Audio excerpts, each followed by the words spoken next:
Hey y'all, welcome to my YouTube channel where we learn together, take action together, and reflect together. My name is Tamira and thank you so much for being here. Today we are going to talk about the Memphis Shelby County Schools Superintendent Search. The board has named 3 finalists that will advance to the next round in the superintendent search, which means we are getting closer to naming a permanent leader for our district. Before naming the top 3 finalists, the board interviewed 5 candidates. I watched each interview twice, I reviewed the resumes, and I did some additional research. Now I am going to share my thoughts on the process, the 3 finalists, and what I hope to see in the next round. So hop in the car and let's ride. Back in May, when the community was having a difficult time trusting that the board was operating with integrity and transparency, I sent each board member an email sharing my thoughts on how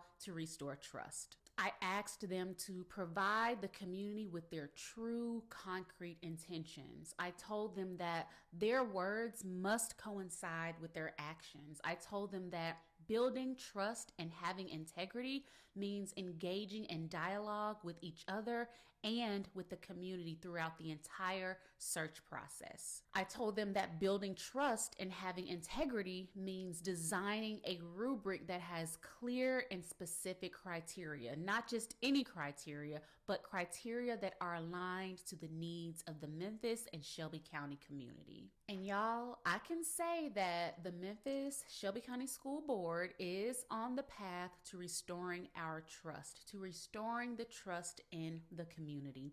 We all know that the journey to this moment in time was long and rough. There was a lot of confusion, many unanswered questions, and a lack of transparency. But the board eventually decided to pause the search, and with the help of Tamika Hart-Wiggins, they set a clear mission and vision for moving forward. They were able to develop a rubric with specific criteria, and they were able to receive community input. In November, the search firm interviewed 22 candidates and presented 5 semifinalists to the board. December 15th, the board publicly interviewed the 5 semifinalists. They provided the community with access to the interviews both in person and via live stream. They also gave access to the rubric and some application materials. Community members that attended in person were able to rate the candidates and submit their ratings for consideration. December 19th, the board announced the top 3 finalists at a special called meeting. And here we are about to take a deeper dive into who the top 3 candidates are. But before we do that, I want to say thank you to each and every board member for their commitment to meeting the academic, social, and emotional needs of our children. I also want to thank the board for working to restore the community's trust by continuing to be transparent, by continuing to engage the community, and by continuing to operate with integrity. I was very happy to see community members that have been banned from meetings back in the building advocating for our kids. And I want to say thank you to all of our advocates and community members. We see you and we thank you. All right, so let's get into these finalists. Out of 22 candidates, the board interviewed, again, 5 semifinalists. They were Yolanda C. Brown from Atlanta, Dr. Cheryl Proctor from Portland, Dr. Marie Fagans from Detroit, Dr. Carlton Jenkins from Wisconsin, and Dr. Angela Whitelaw from Memphis. Each candidate interviewed for up to 60 minutes. They responded to 6 interview questions related to student achievement, business and finance, governance and board relations, staff relations and leadership, and community relations. The results showed that the board and the community were in agreement on who should advance to the next round. And so with little discussion, the board unanimously voted to advance Yolanda C. Brown, Dr. Marie Fagans, and Dr. Cheryl Proctor to the next round in the Memphis Shelby County Schools Superintendent Search. Yolanda C. Brown is the current Chief Academic Officer for Atlanta Public Schools. She has been an Associate Superintendent of Schools, a Principal, a facilitator, and a model teacher. During her interview, she demonstrated knowledge of student growth and achievement. She led her team to historic gains in elementary literacy, numeracy, and in Algebra 1, in addition to increasing graduation rates. She describes herself as a collaborative servant leader that leads with authenticity. She knows how to build trusting and collaborative relationships. She leads her team through engagement and has one of the highest employee engagement scores in the district. She is invested in teachers, student achievement, and equity, and she wants us to remember her student outcomes and her proven track record for making progress and achieving gains. Dr. Cheryl Proctor is the Deputy Superintendent of Instruction and School Communities out of Portland Public Schools. She has served as Chief Academic Officer of Portland Public Schools and Assistant Superintendent and Deputy Chief of Schools for Philadelphia School District. She's also been a principal. During her interview, she demonstrated deep knowledge of student growth and achievement. After the pandemic, she increased achievement in math and ELA for grades 3 through 8. She achieved double-digit proficiency rates for 2 years in a row, and many students showed significant growth on assessments. She talked about the importance of learning experiences being culturally affirming and grounded in equity, which is why she developed an educational equity framework for her district that outlines what good teaching and learning looks like. She explicitly discussed the needs of Black students and how she collaborated with Black community members and leaders to develop programs to meet their needs. She describes herself as a servant and transformational leader with high expectations and accountability. She wants us to remember that she knows what it takes to improve outcomes and that she is an advocate for our people in a society that does not always see us.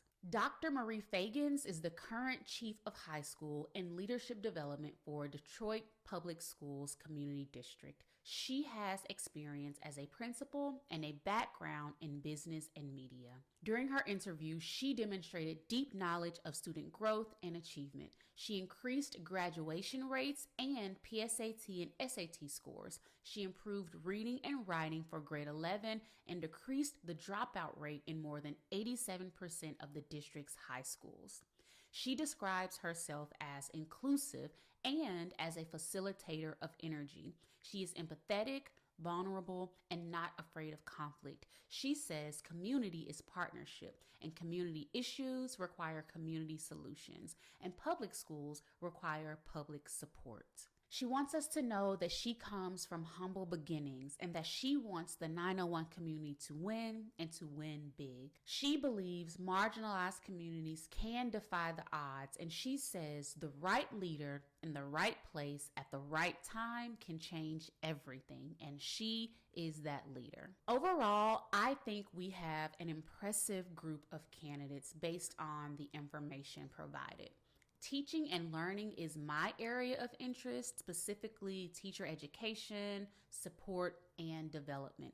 And each candidate demonstrated a deep understanding of what teachers need in order to advance student outcomes. Each candidate demonstrated cultural competence. They spoke about the importance of getting to know the Memphis community, getting to know the students and families, building relationships, and engaging them in strategic planning for the district. I heard candidates use words and phrases like equity, historically marginalized, programs for Black students, access and opportunity, school to prison pipeline, culturally affirming. How are you as a human? How is your soul? Hearing that kind of language is important to me because it indicates or shows that there is some understanding and awareness of systemic oppression and inequity in education. So this round of interviews gave us a good surface level look into who each of these finalists are and what they bring to the table. I think we have a good idea of some of the work they have done up to this point. Now, I want to learn more about what they are going to do for Memphis, for the 106,000 students in this community. Hopefully, in this next round, they will be able to analyze some of our data and demonstrate their ability to make decisions based on the unique needs of our students, of our staff, of our community. I want to know their specific goals for equity. How do they plan to allocate resources? How do they plan to address the mental, social, and emotional needs of students and staff? What will teacher education, professional development, and support look like? What is the plan to keep culturally relevant teachers in our classrooms and the plan to recruit new ones? What are the specific plans for consistently engaging students, teachers, families, and community members? And to the board, I want a question and answer or a meet and greet session for all stakeholders. A local journalist reported that 30 community members submitted ratings for this round. How do we get more community input in this next round? I would like access to all application materials, including essays, strategic or 100-day plans. As I said, I am feeling good. I am feeling hopeful. I think we have a strong group of finalists, and I am looking forward to learning more about each of them. I think our board is committed to keeping us informed and involved, and so let's support them and hold them accountable so that we can get the best leader for our schools. And that's all I got for now, y'all. Let me know your thoughts and reflections in the comments. Thank you so much for riding with me. I love y'all. Take care of yourselves, and I'll see you next time. Bye.